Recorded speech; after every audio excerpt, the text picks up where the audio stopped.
Alors, je suis Laurence Olivier, je suis la directrice générale de Marseille Innovation. Marseille Innovation, en fait, c'est un réseau de pépinières d'entreprises technologiques et innovantes. Donc, nous accompagnons à Marseille et nous hébergeons à Marseille environ 150 startups par an. Et l'idée, c'est de les accompagner pour qu'elles grossissent le plus vite possible et qu'elles deviennent des PME et des ETI qui créent des emplois durables sur notre territoire.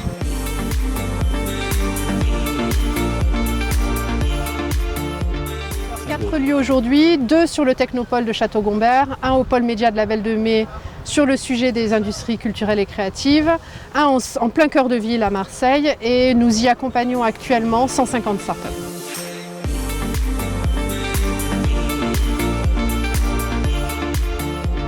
Notre sélection est à la fois très large, mais elle a quand même quelques fils conducteurs.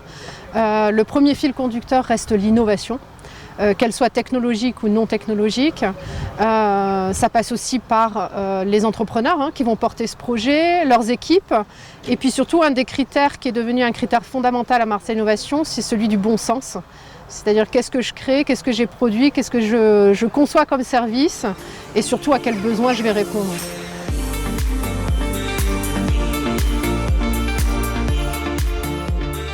Alors, on est à la fois pépinière d'entreprise, incubateur et accélérateur. Pourquoi ? Parce qu'on accompagne les entreprises sur un temps long, 4 ans. Donc on est capable de les accompagner de l'idée jusqu'à un développement international ou une accélération financière. Ce qui fait qu'on est à la fois pépinière, incubateur et accélérateur. On va en fait déployer un programme d'accompagnement qui est adapté sur mesure. Donc si l'entreprise a besoin d'incubation, on va développer un programme d'incubation avec elle.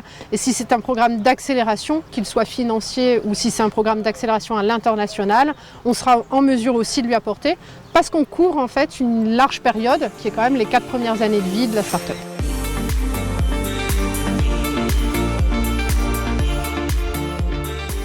On a, nous, en notre sein, à Marseille Innovation, un conseil d'administration privé où siègent des grands groupes. Donc, en effet, on match systématiquement et depuis de nombreuses années, par exemple, nos startups et les produits qu'elles proposent avec EDF. Donc ça, c'est un exemple. Il y a des projets en cours, mais dont je ne peux pas parler à ce stade. Parmi les grands groupes avec lesquels nous travaillons aussi, les banques, puisque ce sont à la fois les premiers acteurs en tout cas les premiers partenaires financiers de nos startups, mais ce sont aussi des groupes qui sont en pleine transformation aujourd'hui. Le monde bancaire se transforme et est très à l'écoute des produits et des services qui sont développés par nos startups.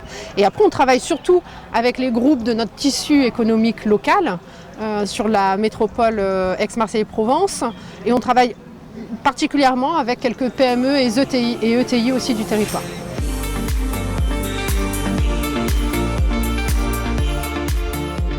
Je dirais qu'il faut systématiquement, pour eux en tout cas, c'est ce que je leur conseille, de n'avoir rien à demander au final et de ne rien vouloir demander à ceux qui les écoutent, mais plutôt essayer de défendre avec conviction, mais c'est ce que font la plupart des entrepreneurs, avec conviction, le produit ou le service et surtout expliquer à quel besoin fondamental ils répondent.